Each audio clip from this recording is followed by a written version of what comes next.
vous avez, lors de votre installation, mis pas mal l'accent sur la lutte contre la délinquance financière. Oui, tout à fait. Je pense que ça fait partie, bien évidemment, des thématiques importantes à mettre en œuvre sur mon ressort, donc sur l'ensemble de la Corse. C'est une feuille de route qui nous a été écrite il y a déjà 7 ans par la ministre de la Justice, qui était alors Madame Taubira. Et c'est une feuille de route toujours pertinente parce qu'on se rend compte qu'autour des enjeux financiers parfois extrêmement importants qui émergent sur cette île, il y a des processus quasi mafieux, avec parfois aussi des passages à l'acte extrêmement violents. Et donc s'attaquer à la délinquance économique et financière, s'attaquer à l'affairisme, c'est aussi essayer d'éradiquer ces phénomènes. C'est vrai de ma collègue. Le fait d'avoir été procureur de la République à Bastia pendant 7 ans, forcément, ça va vous donner un regard particulier peut-être sur les affaires qui vont arriver. Alors oui et non. D'abord c'était il y a bientôt 10 ans, donc les choses évoluent, très heureusement d'ailleurs.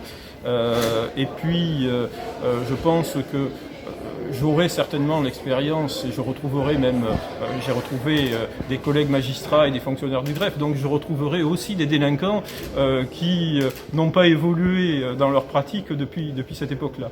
Par contre, bien sûr, je veux d'abord, parce que je suis arrivé depuis peu, essayer d'apprécier un petit peu l'état du ressort, l'état de la délinquance, avant de pouvoir mettre en œuvre un certain nombre de décisions de politique pénale et d'actions publiques au niveau de l'ensemble du ressort, c'est-à-dire des 2 tribunaux judiciaires de Bastia et d'Ajaccio. Comment vous vivez ce retour? Parce que vous arrivez vous revenez dans une situation compliquée. On a évoqué cette défiance face à la justice et aux institutions. Oui, c'est une situation que connaît l'ensemble du territoire français. C'est vrai que le mouvement des Gilets jaunes, notamment, a été à l'origine d'une montée de la défiance à l'égard de l'ensemble des institutions, y compris de l'institution judiciaire, et à l'égard de l'exécutif aussi. Donc il nous appartient à nous, à travers notre impartialité, la qualité des décisions qui seront prises, tant au niveau du parquet sur la politique pénale qu'au niveau du siège par les décisions, les jugements éventuels de condamnation, de donner le gage, effectivement, de la qualité de notre justice. Et concernant la création de ces 2 collectifs qui ont été évoqués?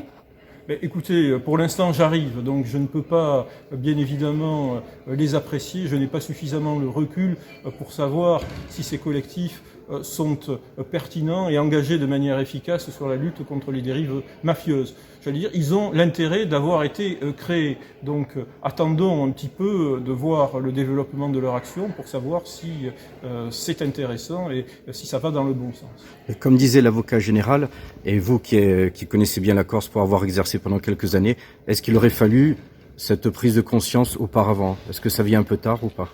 Alors, on peut toujours dire que ça vient trop tard. J'allais dire que ce qui est quand même particulièrement intéressant, c'est qu'il y ait eu prise de conscience.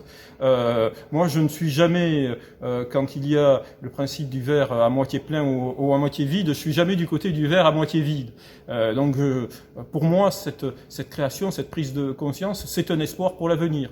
Ensuite, je vous dis, reste à apprécier la pertinence de ces instances, reste à apprécier leur efficacité au quotidien. Et sur la création de la nouvelle juridiction qui s'occupe de la criminalité organisée, est-ce qu'il y a une crainte entre les GIRS, le parquet antiterroriste, le parquet national financier et donc cette nouvelle juridiction que les principaux dossiers ou les dossiers les plus gros quittent l'île? Non, je ne pense pas. Il y a véritablement du travail pour tout le monde. Cette nouvelle juridiction, elle est créée sur le papier, elle est entrée en vigueur, elle doit maintenant être constituée. Les membres magistrats n'ont pas encore été désignés, effectivement, et puis elle va trouver sa place dans le paysage judiciaire général. Elle dépend du tribunal de grande instance de Paris, elle aura une compétence concurrente sur l'ensemble du territoire, y compris sur certains domaines d'ailleurs avec le pôle, le parquet national financier. Ensuite, reste effectivement à administrer, à gérer, à arbitrer le traitement des affaires entre les différents échelons de traitement régionaux, au niveau des GIRS, interrégionaux et nationaux. Donc là, pour l'instant, on peut difficilement tirer des plans sur la comète, mais je pense qu'il y a du travail pour tout le monde, hélas.